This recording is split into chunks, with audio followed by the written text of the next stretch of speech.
Jason Long will give us a briefing overview on Senate Bill 150. Thank you, Madam Chair, members of the committee. Senate Bill 150 amends a statute regarding the division of printing under the Department of Administration. Under current law, I'm sorry.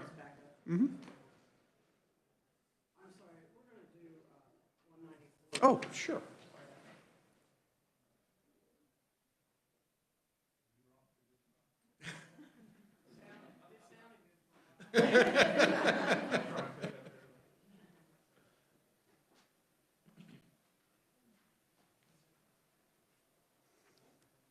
All right, Madam Chair, members of the committee, Senate Bill 194 is a bill dealing with qualifications of the board members to a hospital district governing board. Under the statutes, and this one is 80-2506, the hospital is going to be governed by a board. That board can be 3, 5, 7, or 9 members. And under current law, the members have to be qualified electors of the hospital district that's created for that hospital. That's a taxing district for the hospital.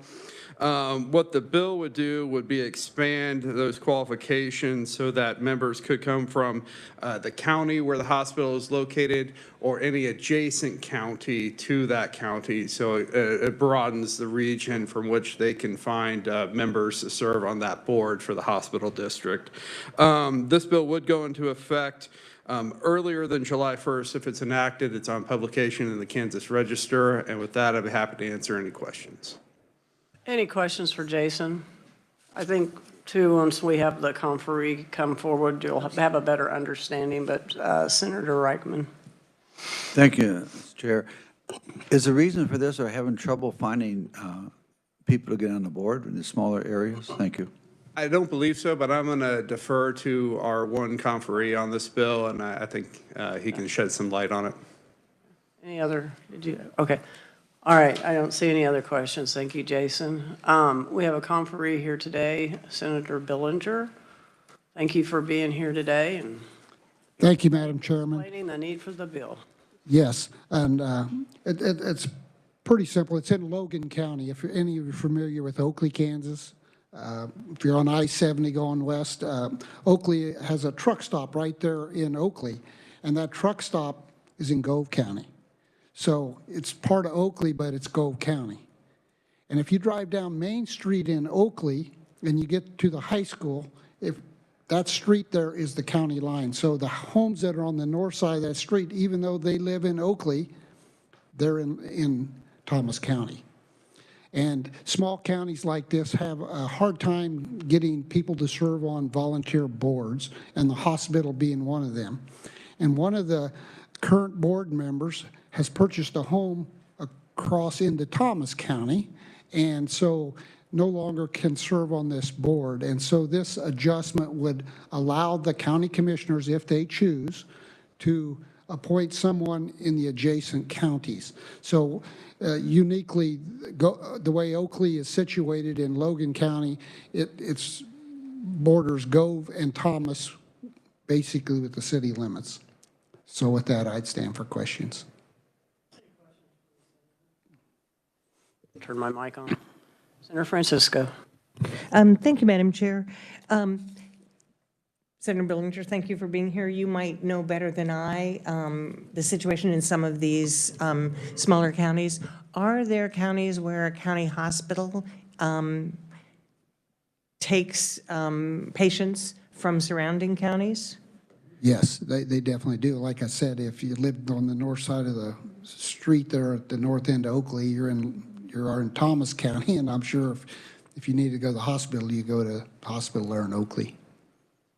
So this would also provide an opportunity for residents who could be patients of a county hospital to serve on that board. Correct. Senator Schallenberger. Thank you, Madam Chairman. So do hospital districts have taxing authority? Correct, and that's part of the bill that we're not messing with. That's continues to You could have a board member living in a part of you could have a board member that doesn't pay taxes for the hospital. Correct. Recommending that the taxes be raised, but they don't have to pay them. You're correct. That's the whole issue, and it's unique to Logan County. I'm going to say probably not very, if any other counties will run into this situation where, but there could be some, where the border of another county is that close to a city where they might have a board member or want to have a board member. And this is strictly up to the county commission. I mean, they don't have to. It's some of the boards, even I live in Goodland, which is, 4,500 to 5,000 people. Even there, they put ads in the newspaper because they just don't get enough volunteers. And it's generally the same people that are volunteering on the hospital board and the other boards, so. Other questions for the senator? Senator Reichman? Thank you, Madam Chair. I'm still not sure, are we mandating this? Is this still a local option, or do you have to do a petition to make this change, or how do you make this change? Thank you. It certainly is just an option, Senator. The county commissioners, with putting this in statute, says they may, it doesn't say they have to. It's just an option for the county commissioners. If you have a good board member, and this is what happened, one of the board members been on there quite a while, a good board member, bought a home across into Thomas County, and so he can no longer serve on that board, and he's had to resign, and they'd like to appoint him if they could, so. All right, thank you, Senator. Thank you. Appreciate the time this morning. Committee members, I will be offering amendment, and when we work this bill, and that the amendment will read something to the effect of the majority of the members of the board must reside in Logan County. So when Senator Billinger brought this to me, I was kind of a little bit surprised that this hasn't been a problem before now, because now we call our rural counties frontier counties. And was thinking that using adjacent counties, there would be communities in common that all use that hospital. So if there aren't any questions, we're going to stop on this bill and we'll open up a new bill. But I just wanted to give you a heads up on the possible amendment. Yeah, I guess, is there anyone else that has come to testify on Senate Bill 194? Anyone from Logan County? Okay. Yeah, go ahead, Senator. Quick question, Madam Chair. Is this the only one we're aware of?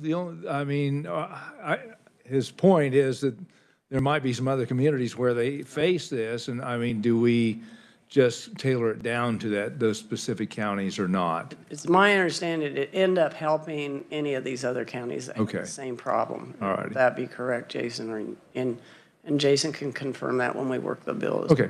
Okay. Thank you. All right. Thank you. Well, we'll move to our next item. And now, Jason, please explain Senate Bill 150 to us. Authorizing the division of printing to print for local governments and schools. Yes, Madam Chair, members of the committee, Senate Bill 150 deals with the Division of Printing under the Department of Administration. Currently, the Division of Printing performs all printing and binding for the legislature, the Kansas Supreme Court, the governor, and state agencies. There are provisions for the Director of Printing to approve alternative printing services under certain conditions. What Senate Bill 150 would do would expand and authorize the Division of Printing to print for local municipalities. And this would include also public colleges and universities in the state could also go to the division for printing of materials. So this includes cities, counties, townships, school districts, and any other taxing political subdivision of the state. This would go into effect on July 1st if it was enacted, and I'd be happy to answer any questions. Other questions for Jason? I don't see any. Thank you, Jason. At this time, we will start with the proponents, and we have Adam Prophet, the Acting Secretary of the Department of Administration. Good morning, Madam Chair.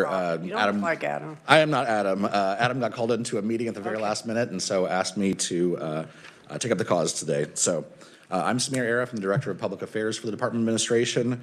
Wanted to just cover a couple of brief comments about the operations of the print plant, as well as introducing our brand new Director of Printing, Mail, and Surplus Property, Sharita Clifton. She just started a few weeks ago. Cheryl Buxton, her predecessor, retired after about 20 years out there. So I have a short slide deck, but okay, perfect. So as many of you know, the Division of Printing, we provide printing services for basically all of state government. That includes everything the legislature does, anything that involves mass printing of any kind. The Division of Printing has a piece in it. We produce wide variety of printing, business cards, letterheads, statute books, all manner of mass printing. We also do quick copies, so if there's quick jobs that need to be done around the state, we can provide those services. So the printing plant has been in operation since 1926. It's gone through, obviously, a number of technological changes. It used to be a much larger operation than it is now, just because printing was a lot more labor intensive back in the 20s than it is now. A lot of our equipment, we have some equipment out there that's 30s and 40s vintage that we still keep in operation because they're useful for things like bookbinding and things like that. But some of the old sewing machines, it looks like very World War II era. So, but we have just recently invested over the last year. We've invested in a number of new pieces of more modern equipment. I won't go through each of those. I don't understand what half of them do anyway. So with these new additions, we've really expanded our capacity to print more efficiently, print a wider variety of projects, and just meet the needs better of some of our customers. We've actually been, over the summer, we were featured in a print plant industry magazine about some of the great upgrades we've made. We have some of the best, most up-to-date equipment of any state printer in the entire country. So covering our operations, we do, obviously, like I said, a whole lot more than just simple paper printing. We print decals, signs for buildings, obviously business cards, all manner of things beyond just beyond print.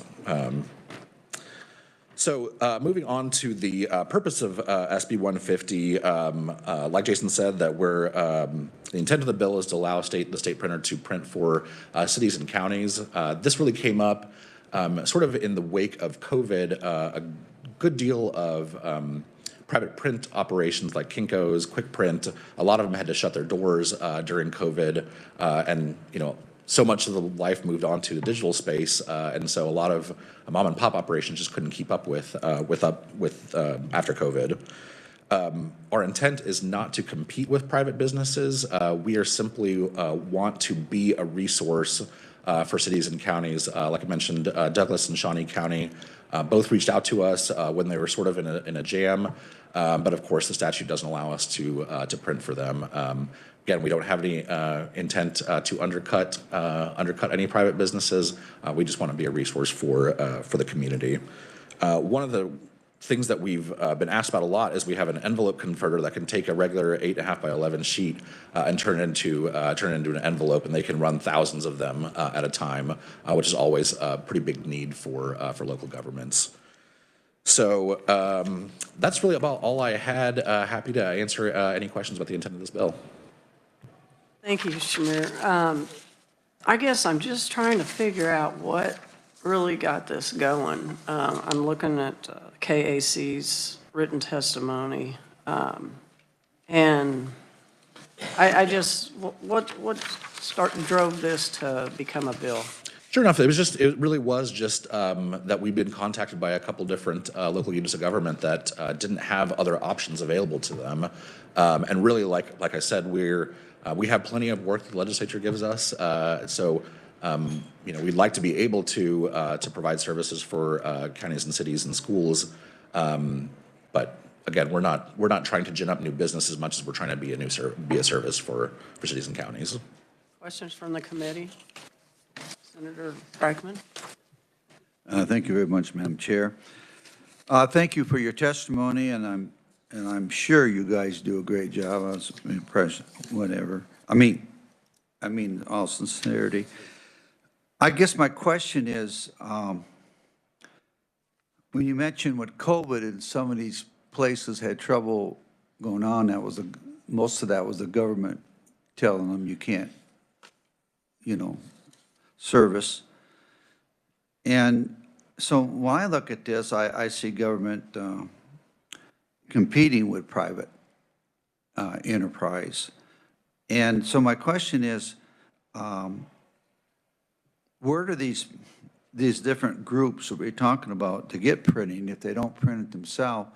I presume it's a local area that they are doing. Am I correct? Correct, yes. Okay, so you would be competing, whatever, with them. So anyway, that's my concern. I should, also they have the choice of going there. I understand that. And then if they don't have any place to go, it is a choice for them. Fair enough. I just don't like government competing against private. One thing I would point out is that we're pretty comparably priced to a lot of private printing. So you're not going to see, I mean, if schools or cities or counties, they're not going to really be able to see a whole lot of cost difference between us and private companies. Senator Vasco. Thank you, Madam Chair. Thank you. So understanding Senate Bill 150 would allow the Director of Printing to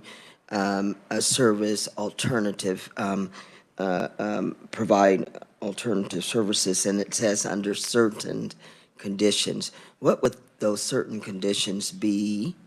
Yeah, so the current statute as it's written right now, that provision in the statute really more applies to if state agencies or state entities want to use their own printing services, the Director of Printing can authorize that to happen.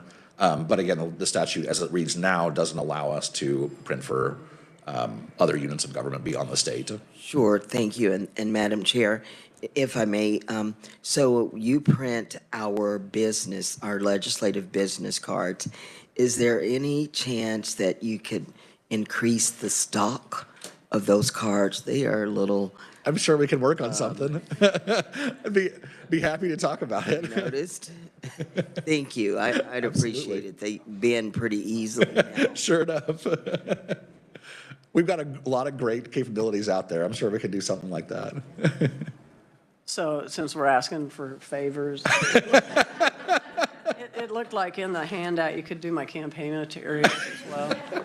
Well, the statute as it reads now would prevent us from doing that. Senator Francisco.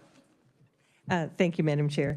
So just one question I have. I know that Douglas County ran into some difficulty when they were looking at trying to get election materials printed in time for the election. Would this be one of the Absolutely. times that Yeah, we could the absolutely. legislature isn't in session and you could Absolutely, we help could. out?